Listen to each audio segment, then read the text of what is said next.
এখানে মনে হয়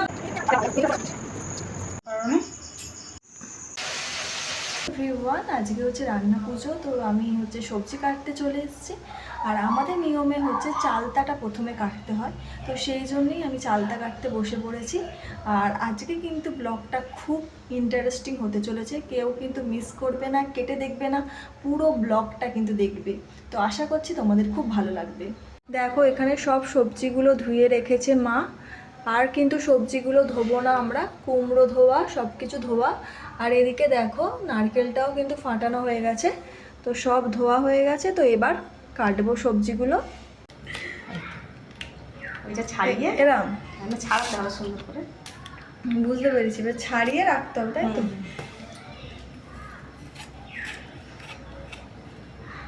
তো চালতাটা আমি কিছুতেই কাটতে পারছিলাম না, আর চালতা কাটতে কিন্তু খুব হাত স্লিপ করে। তো অনেক কষ্টে চালতাটা কাটছি। তো এই চালতাটা কিন্তু ঠাকুরের ভোগে দেবে, সেই জন্য এরকম গোটা রাখলো। এমনকি সব সবজিগুলো কিন্তু একটা একটা করে কেটে রেখে দেবে। আর এইটা হচ্ছে ঠাকুরের ভোগে যাবে এই চালতাটা। তো চলো এবার চালতাটা ছাড়িয়ে নিই। আর চালতা কাটতে কিন্তু অনেক সময় লাগে, আর চালতা কিন্তু খুব সাবধানে কাটতে হয়, হাত কেটে যাওয়ার ভয় আছে। ভোগের চালতা কাটা হয়ে গেছে, এখন চাটনির জন্য চালতা কাটছি সরু সরু করে। আর চালতা কিন্তু ভেতর বাইরে দুটোই ছাড়াতে হয়। আর এখন বাঁধাকপি কাটতে বসেছি, আর বাঁধাকপি বাবা এনেছিল 4টে, ওই জন্য। আর আমাদের সবজিগুলো একটু বেশি বেশিই আনে, যেহেতু আমরা সবাই খেতে ভালোবাসি আর আমাদের বাড়ি অনেক লোক আসে খেতে, সেই জন্য। আর বাবা এদিকে মশা মারছে। এখন কচু কাটছি, কারণ কচু আর পুঁই শাক হচ্ছে আমাদের নিয়মে কুমড়োর মধ্যে অল্প অল্প দিতে হয়। আর এদিকে দেখো আলু, তারপরে চিচিঙ্গে, পটল, উচ্ছে, তারপরে বেগুন, ঢ্যাঁড়স, কলা, সব সবজিগুলো কাটা হয়ে গেছে। আমার বৌদি, মা আর আমি মিলে তিনজনে সবাই মিলে কেটেছি। আর এদিকে দেখো প্রথমে একটা একটা করে কিন্তু ঠাকুরের জন্য সব কিছু তুলে রাখা হয়েছে। এইটা হচ্ছে উনানে দেবে।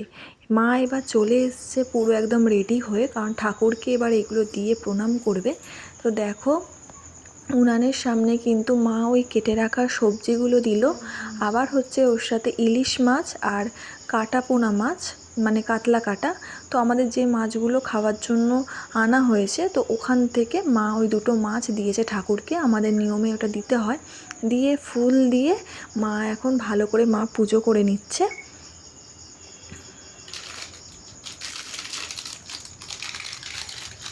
তারপরে হচ্ছে দেখো সিঁদুর দিতে হবে, সিঁদুর দিয়ে উনানে সিঁদুর দিতে হবে। তারপরে হচ্ছে আমাদের যে গ্যাসটাতে পুজো হয় সেখানেও সিঁদুর দিতে হবে। তো সিঁদুর দিয়ে তারপরে শাঁখ বাজিয়ে কিন্তু আমাদের মানে রান্না শুরু করতে হয়।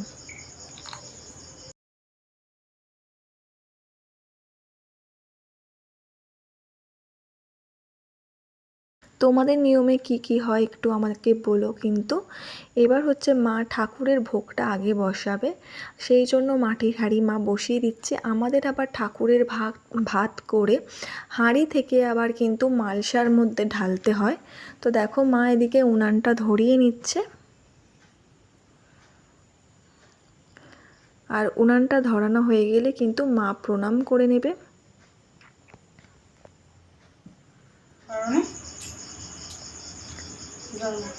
তো এরপর হচ্ছে মা এই ভোগের ভাতটা করতে থাকবে, আর আমরা হচ্ছে আমাদের মতো রান্না বান্না করতে থাকবো।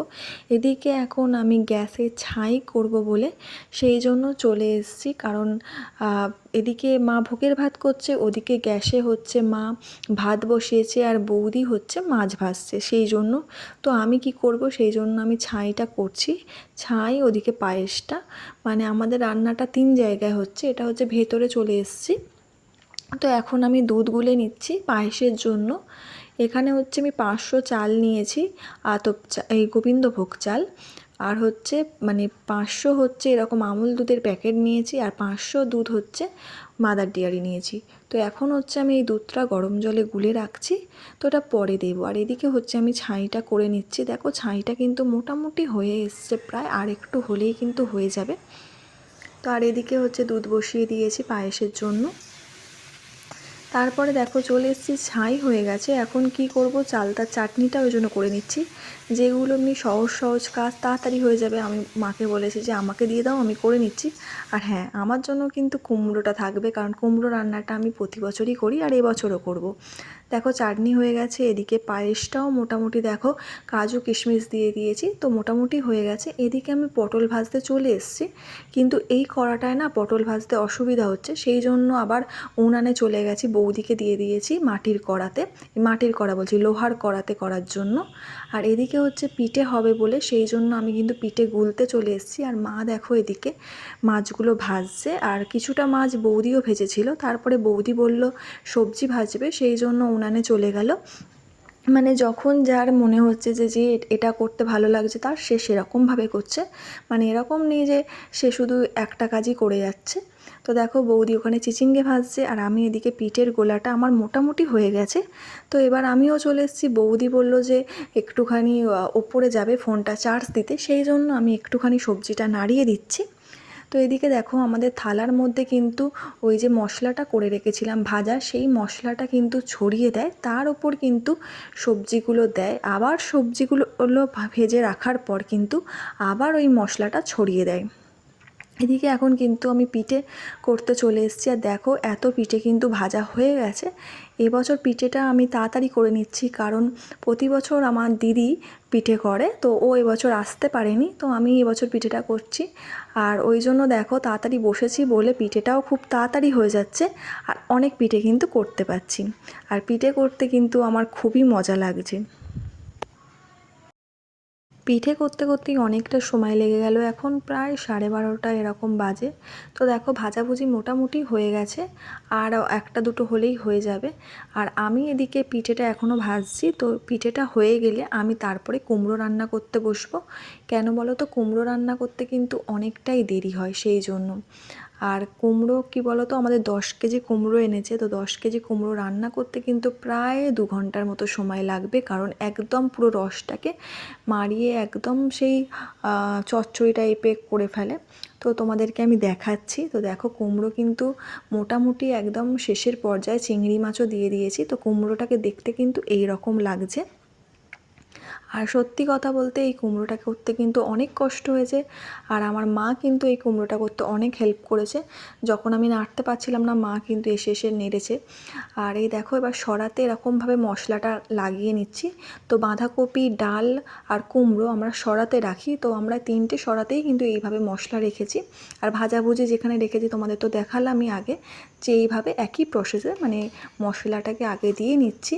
তো এরপর কুমড়োটাকে রেখে কিন্তু আবার ওপর থেকে যতটা পারি মশলা দেব, কারণ মশলার জন্যই কিন্তু তরকারিগুলো নষ্ট হবে না আর খারাপ হবে না, কারণ আমরা তো এখন ফ্রিজে ঢোকাবো না, তো সারা দিন এরকমভাবেই থাকবে, সেই জন্য। দেখো রান্না শেষ হয়ে গেছে, আর এখন বাজে ভোর 3:30। আর আমাদের রান্না শেষ হয়ে গেলে আমাদের এরকম জল ছড়া দিতে হয় উনানে আর গ্যাসে। জল ছড়া দেবার পরে হচ্ছে শাঁখ বাজাতে হয়, রান্না শুরু করার আগে শাঁখ বাজাতে হয়, আর রান্না শেষ হয়ে যাওয়ার পরে শাঁখ বাজাতে হয়। তো শাঁখ বাজিয়ে হচ্ছে প্রণাম করে নিতে হবে।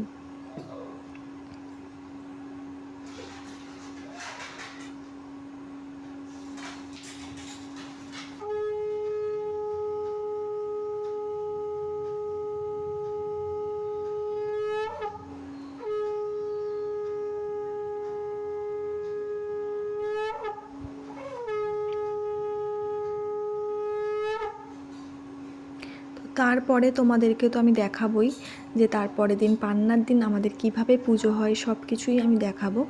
তো চলো আজকে রান্না এইটুকুনি ভিডিও। তো তোমাদের কেমন লাগলো আমাকে কিন্তু অবশ্যই কমেন্ট করো। আমি 2 জায়গায় প্রণাম করে নেব, প্রণাম করে কিন্তু লাইটটা বন্ধ করে চলে যাব। তো আজকের ভিডিওটা এখানেই শেষ করলাম, টাটা।